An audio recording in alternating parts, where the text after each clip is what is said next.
Hey guys, welcome back to my channel. आज हम चर्चा करते हैं कि कई बार जीवन में ऐसा होता है कि हमें कोई लगातार धोखा दिए जा रहा है, फिर भी हम उसका साथ नहीं छोड़ पाते हैं या अपने जीवन से उसको अलग नहीं कर पाते हैं। तो ऐसी स्थिति बहुत सारे लोगों के साथ होती है। आपने देखा ही होगा कि बाहरी लोग यदि आपके साथ कुछ ऐसा गलत कर रहे हैं, आपको धोखा दे रहे हैं, तब तो आपको कोई फ़र्क नहीं पड़ेगा। लेकिन कभी कुछ ऐसे रिश्ते भी होते हैं जो आपसे बहुत करीब हैं, आपके बेहद करीब हैं, दिल के करीब हैं, और वो लोग यदि आपको धोखा दे रहे हैं तो हम उनको लगातार माफ़ करते जाते हैं। ऐसा क्यों होता है आखिर? उसका सबसे पहला और मुख्य कारण ये होता है कि आप कहीं ना कहीं उस व्यक्ति को माफ़ इसलिए किए जा रहे हैं कि आप उस पर निर्भर हैं। निर्भर हैं का मतलब आप बेसिक चीज़ों के लिए उस पर निर्भर हैं, जैसे कि रोटी, कपड़ा, मकान। आप पूरी तरह से उस पर निर्भर हैं। ज़्यादातर ये केस लड़कियों के साथ होते हैं, लड़कों के साथ भी होते हैं, ऐसा नहीं कि उनके साथ नहीं होते, लेकिन ज़्यादा जो केसेस होते हैं वो लड़कियों के साथ होते हैं। क्योंकि हमारे देश में अब लड़कियां पढ़ने लगी हैं, आत्मनिर्भर हो गई हैं, इंडिपेंडेंट हैं फाइनेंशियली भी। लेकिन हम पहले से अभी तक देखें, अब तो फिर भी लड़कियां पढ़ती लिखती हैं, कुछ काम करने लगती हैं और सेल्फ डिपेंड होती हैं। लेकिन पहले की लड़कियां और अभी भी कुछ लड़कियां अब पूरी तरह से अपनी फैमिली पर, पहले तो माता पिता पर, भाई पर निर्भर रहती हैं। उसके बाद शादी होती तो शादी के बाद पति पर निर्भर होती हैं।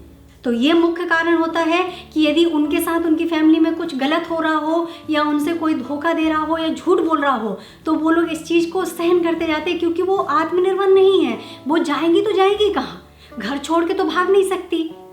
ज़्यादातर लड़कियों के साथ जब शादी हो जाती तब भी ऐसा होता है कि पति कुछ चीज़ों में उनके साथ धोखा करता रहता है या गलत बोलता रहता है या गलत व्यवहार होता है। आपने देखा ही होगा कि कितने सारे ऐसे केसेस होते हैं कि लड़कियों को परेशान किया जाता है, फिर भी वो सहन करती रहती हैं।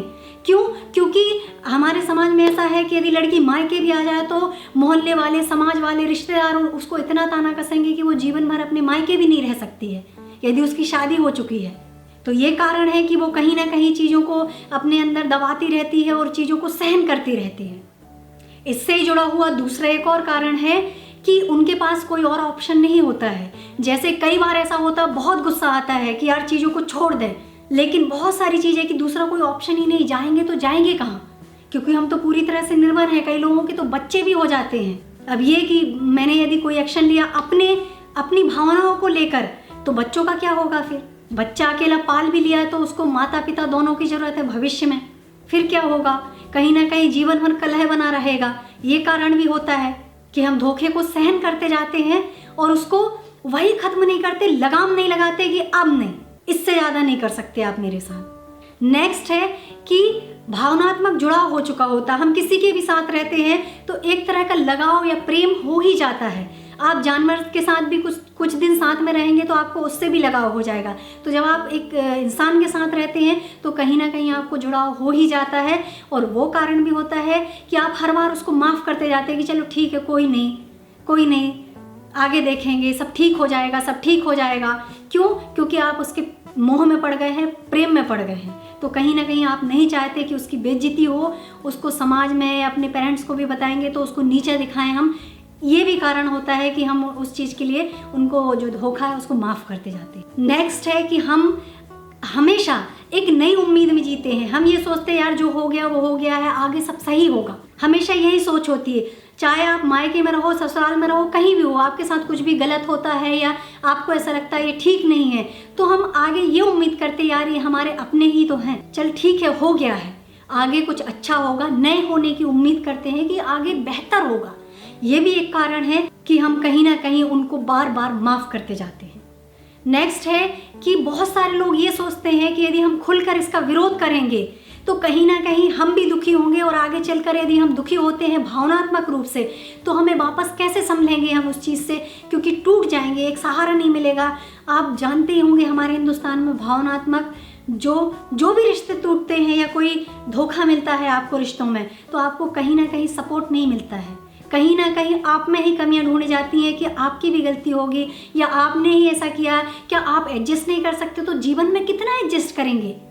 खासकर ये चीज़ लड़कियों के साथ होती है कि उनको जीवन में थोप दिया जाता है कि भाई आप शादी करके गए हैं तो एक नौकरानी की तरह आपको जीवन जीना है।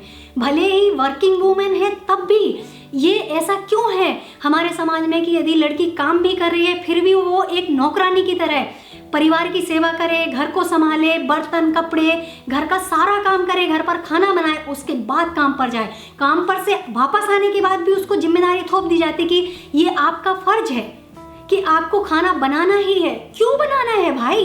यदि आपका लड़का काम कर रहा है तो लड़की भी काम कर रही है। यदि लड़की घर की आधी चीज़ें संभालने को तैयार है तो आधी चीज़ आपका लड़का भी संभाल सकता है। ये जरूरी नहीं है कि सारी जिम्मेदारी एक लड़की पर है या एक बहू पर है कि वही सारे काम करे। ऐसा नहीं होता है, कहीं भी ये गलत है। मेरा टॉपिक तो ये था कि यदि कोई बार बार धोखा दे रहा है तो उनके साथ क्या करना चाहिए या हम उनको बार बार माफ़ क्यों कर देते। लेकिन मैंने ये लड़कियों वाला एक केस इसलिए जोड़ा क्योंकि ज़्यादातर धोखे जो होते हैं वो लड़कियों के साथ ही होते हैं। बार बार उनको प्रताड़ित किया जाता है। आपने कितने सारे केसेस देखे होंगे कि लड़कियों की शादी होती है तो दहेज मांगा जाता है। दहेज मांगने के बाद भी, शादी के बाद भी ढेर सारी डिमांड्स होती हैं। लड़की चुपचाप सहन करती है, मायके वाले भी चुपचाप सहन करते हैं, सिर्फ और सिर्फ इसलिए क्योंकि यदि लड़की की शादी टूटती है और वो घर वापस आती है, चाहे वो कितनी भी इंडिपेंडेंट है, कमाने वाली है, लेकिन समाज उसको एक तलाकशुदा के रूप में देखेगा और वापस से उस पर कुछ ना कुछ बोलेगा कि कहीं ना कहीं आपकी गलती रही होगी, भले 100% एक लड़की की कहीं भी गलती ना हो। मेरा यही मानना है, उन सभी परिवारों को ये सलाह है जिनके घर में एक बेटी ने जन्म लिया है, अपनी बेटी को आत्मनिर्भर बनाए। आत्मनिर्भर के साथ साथ उसको साहसी बनाए कि यदि जीवन में उसके कुछ ऐसा होता है और उसको एक ऐसा माहौल भी दें जीवन भर, जब से वो आप जन्म लेती है और जब तक आपके घर में रहती है, अपनी जवानी तक, जब तक उसकी शादी नहीं होती, उसको एक ऐसा माहौल दें कि वो हमेशा ऐसा फील करे कि यदि उसके साथ कभी भी कुछ गलत होता तो वो आपसे ज़रूर बताए। क्योंकि बहुत सारे लोग आपसे बताते भी नहीं हैं। सिर्फ सामाजिक जो माहौल है हमारे यहाँ का कि यदि हमने बताया भी तो परिवार वाले हमको धक्का देकर यही बोलेंगे, बेटा ससुराल में ही रहना है आपको, वही आपका घर है, आपको वहीं समझना है, आप समझिए, बात कीजिए, सुलह कीजिए, लेकिन वहीं रहना है आपको। बहुत सारे जगह मैंने ऐसा देखा है कि लड़की पढ़ी लिखी है, कमाने वाली है, फिर भी वो इन चीज़ों को छिपाती है कि कैसे अपने माँ बाप को बताए, क्योंकि कहीं ना कहीं वो दुखी भी होंगे। दुखी होने के साथ साथ उनको ये टेंशन हो जाएगी कि कहीं रिश्ता टूटता है तो लड़की सिंगल हो जाएगी, वापस से एक तलाकशुदा हो जाएगी, तो समाज फिर उसको गंदी नज़र से देखेगा। गंदी नज़र से का मतलब है कि यार तुम में ही कुछ कमी है, तभी तो शादी नहीं चल पाई। जबकि ज़्यादातर केसेस में ससुराल वालों की गलती होती है, लड़की की नहीं होती। क्योंकि कोई भी लड़की यदि शादी करके अपने मायके से ससुराल जा रही है तो वो पूरे सपने सजा कर जाती है कि अब तो यही मेरा परिवार है। फिर भी ससुराल वाले उसको पूरी तरह से अपनी बेटी की तरह तो छोड़िए, बहू की तरह भी अपनाते नहीं हैं। उनको सिर्फ ये है कि एक लड़की यदि ब्याह कराई है आपके घर में तो वो एक नौकरानी है, चाहे वो कमाने भी जाए तो कमाने जाए नहीं जाए, पहले घर की नौकरानी वाला काम कर, उसके बाद जाना, और पति के आने के पहले घर आ, पूरा काम करना, उसके बाद ही तू एक अच्छी बहू है। भले नामर्द वो पति कुछ भी ना करता हो, मतलब पति वही कमाई करने जाएगा जो पत्नी कमा रही हो सकता है कि पत्नी पति से ज़्यादा भी कमाती हो, लेकिन पत्नी की कोई इज्जत नहीं। उसकी यही इज्जत है कि जब तू घर आएगी तो मेरे जो पति आएगा उसको ग्लास में पानी दे। ये नहीं कि पति कभी ग्लास में पानी लाकर आपको दे दे, नहीं। ये सोच जल्द से जल्द खत्म होनी चाहिए। दुनिया कितने आगे बढ़ चुकी है, हर जगह जहाँ भी पढ़े लिखे लोग हैं वो लोग लड़कियों को कितना आगे बढ़ा रहे हैं, उनको तरक्की करा रहे हैं। लेकिन आज भी घरों में जो देखा जाए तो बेटी को एक नौकरानी की तरह ट्रीट किया जाता है।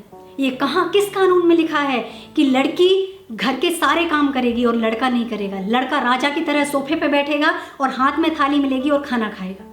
कहाँ लिखा है, किस कानून में लिखा है? ये मैं जानना चाहती हूँ आप सबसे, और मैं चाहती हूँ आप कमेंट करके मुझे बताएं कि क्या मेरे विचार गलत हैं। यदि एक लड़की, कंपैरिजन बताया जाता है कि दूसरे भी तो ऐसा कर रहे हैं, दूसरे इसलिए कर रहे हैं क्योंकि वो अपने मन से कर रहे हैं, और कहीं ना कहीं वो भी, मन से तो छोड़िए, कहीं ना कहीं वो भी समाज, रिश्तेदार, मोहल्ले वाले, घर वाले उनकी दबाव में आकर करते कि हमारी इमेज गलत बनेगी, बहू अच्छी नहीं है, बहू महारानी की तरह रहती है। तो आपका बेटा जब महारानी की तरह रह सकता है तो एक लड़की क्यों नहीं रह सकती है? मेरा तो मानना है हाउसवाइफ को भी एक्शन लेना चाहिए। यदि हाउसवाइफ है उनको भी एक्शन लेना चाहिए। यदि कभी भी कुछ भी आपके साथ कोई दबाव में कुछ काम कराया जा रहा है, आपकी मर्जी के खिलाफ कुछ कराया जा रहा है, आपको एक्शन जरूर लेना चाहिए। समाज में कुछ लड़कियां यदि साहस करती भी हैं तो उनको गलत इल्ज़ाम लगाया जाता कि आपने ये नहीं किया, या आप इस तरह इस जगह गलत हैं, इस तरह से जताया जाता है। तो आपको यही सलाह है कि आपके घर में यदि बेटी है तो उसको इतना साहसी बनाए और इंडिपेंडेंट बनाए। ताकि उसके जीवन में फ्यूचर में कभी भी कुछ गलत हो तो वो खुद ब खुद बिना किसी सपोर्ट के खड़ी हो जाए और अपने खिलाफ लड़ाई लड़े। प्लीज़ कमेंट करके मुझे ज़रूर बताइएगा कि आपको मेरे विचार कैसे लगे, या आप सहमत हैं या नहीं हैं। और भी लोगों को शेयर कीजिए ताकि मेरी जो विचार हैं उन तक पहुंच सके। और यदि फीमेल्स देख रही हैं, लड़कियां देख रही हैं, तो उनको एक हिम्मत मिल सके ताकि वो भी अपने खिलाफ हो रहे कुछ भी अनैतिक व्यवहार को बिल्कुल भी ना सहें और उसका विरोध करें। क्योंकि ज़्यादातर महिलाएं इसी बात में दबाव में रह जाती हैं कि यार प्रेम है, प्यार है, ये है, वो है, लेकिन जब अति हो जाए तो एक्शन जरूर लें। वीडियो देखने के लिए बहुत बहुत धन्यवाद। फिर कल मिलते हैं एक नए वीडियो में नई सोच के साथ। तब तक के लिए बाय बाय। Thank you.